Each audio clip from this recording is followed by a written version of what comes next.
Ladies and gentlemen, welcome back to the analysis of YOLENO TV. I hope you're well from wherever you're watching this channel. I'd like to start this session by appreciating you so much for making this channel grow. If you wish to support us, just subscribe to our channel and give this video a like. You'll bear with me today because I'm not in the studio, but nonetheless, I wanted to catch up here on some latest news. So there's an account here, an ex-handler, who has shared something which he termed as Uhuru's terms and conditions.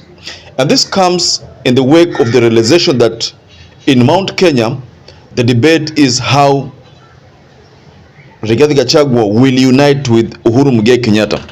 And this debate was fueled by that meeting which was termed Kikuyu Men's Conference that was chaired by Maina Njenga. And during that conference, you remember hearing very well what Maina Njenga said, and even went to an extent of saying those people who stole Uhuru Kenyatta's sheep from the Northlands farm were Regesha. And even talked about those people who said they will urinate on Uhuru Kenyatta's mother's farm also to desist from those kind of statements. And you know that was Moses Kuria who initially made those statements. And the issue of sheep was tied to the remarks which also Moses Kuria, Kimani Ichung'wah and Ndindi Nyoro had made, I think, and Rigathi Gachagua was also in that mix-up. So in the wake of that statement from Maina Njenga about people to return the ships, so in this ex-handler, there is something which appears to be the terms which Uhuru Kenyatta has issued as those that will guide, or those which are supposed to be made first before he can even go to the negotiating table on that kind of truce. There are two things I'd like to bring to your attention, ladies and gentlemen. One, you have realized that William Samoei Ruto went to Nyanza, and the message that William Samoei Ruto preached in Nyanza tour was some kind of a reconciliatory tone, trying to win back the people of Nyanza to his camp. And also on the same note, you've seen that in Rigathi Gachagua also in the Mount Kenya has been trying to create a truce between him and Uhuru Kenyatta. So these two events lead me to one question. And it's not even a question, but to a realization that there could be something that these two people are crafting. Despite the fact that we believe that there is some kind of cold fight between William Ruto and Rigathi Gachagua, but also there is something which I suspect.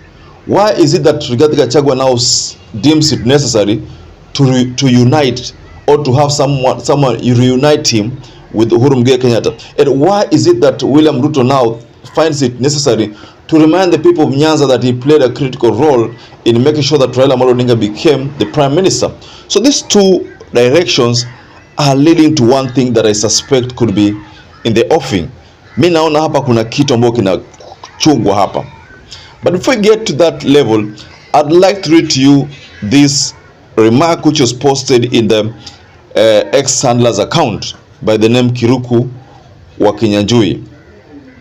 So he says, Uhuru's terms and conditions.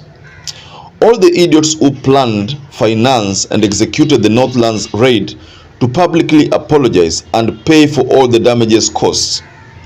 All malicious cases involving Jubilee Party to be withdrawn and the NDC resolutions to be respected. Kitaeleweka hiki kitu. So I think this tweet or this ex-handler shared pictures of Uhuru Kenyatta there. You should see those pictures on the screen there. Just check carefully. Uhuru Kenyatta there. Those are 3 pictures of him.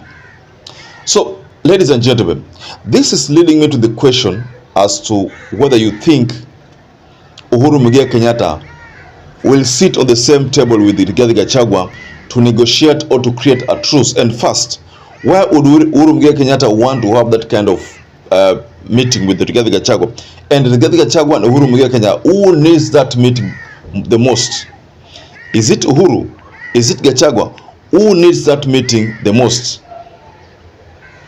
You know, personally, if you channel the same question to me, I will tell you the person that needs this meeting the most is Rigathi Gachagua, because right now things are not working for him. And also, Rigathi Gachagua realizes that he needs Uhuru Muigai Kenyatta for him to still have those ambitions of being a president of this republic. Remember, without Uhuru Muigai Kenyatta, all is not going to be well for Rigathi Gachagua. That is the truth. I mean, let's just face it, ladies and gentlemen.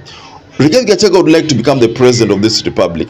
Yes, Uhuru Muigai Kenyatta has already become the president of the republic. 2 terms, is 2 terms. Now is in his retirement, enjoying the benefits, the retirement package benefit. Rigathi thought that by fighting Uhuru, he would get political mileage in the Mount Kenya. But right now, things are not working in his favor. In fact, if you listen to the remarks or the words of Maina Njenga during that meeting at Kenol within Murang'a County, then utaona kwamba kuna shida. I mean, literally, who would have expected that watu wange turn up in that number? Okay, I don't want to talk about that appearance or that attendance because we already talked about it in our previous analysis. But the truth of the matter is that Gachagua now realizes that things are not working in his favor. So he wants a meeting with Uhuru Muigai Kenyatta. So Uhuru Muigai Kenyatta in this post, if it's true, has shared what he calls terms. You know, these days Uhuru cannot just talk on by himself at aseme O, aseme B. He uses people to convey certain messages. Rigathi Gachagua is not in the caliber of Uhuru Muigai Kenyatta. So that's why Uhuru Muigai Kenyatta would never give him that political mileage that he's been asking for. Mind you, there is a time, if you've been following our politics here in YOLENO, there's a time I said that the most important thing to Gachagua right now is to get Uhuru Muigai Kenyatta to talk. I mean, to get Uhuru Muigai Kenyatta to talk to him, to respond to his remarks. But Uhuru Muigai Kenyatta has been very clever. And if you have been following Uhuru Muigai Kenyatta since the time he left office, he has never responded to Rigathi Gachagua. In fact, he has never responded to William Ruto directly. That is to mean that Uhuru Muigai Kenyatta has been using wisdom to respond to these people.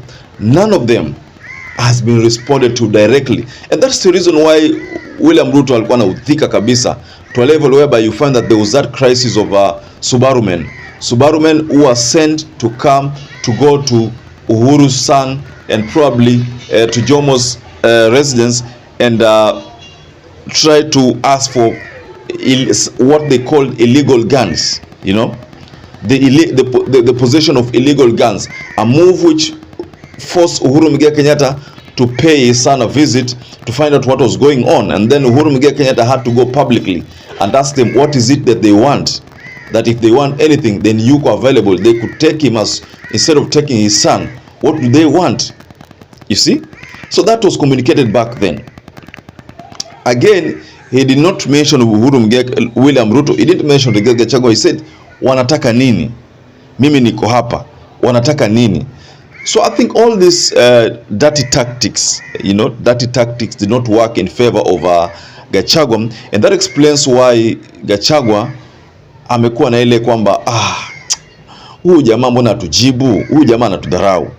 So those are some of the things which have been bothering Gachagua. And I realize that is why, you know, amekuwa na ile hasira, mbona huyu atujibu, mbona huyu atufati, mbona huyu afanye A, mbona huyu afanye B.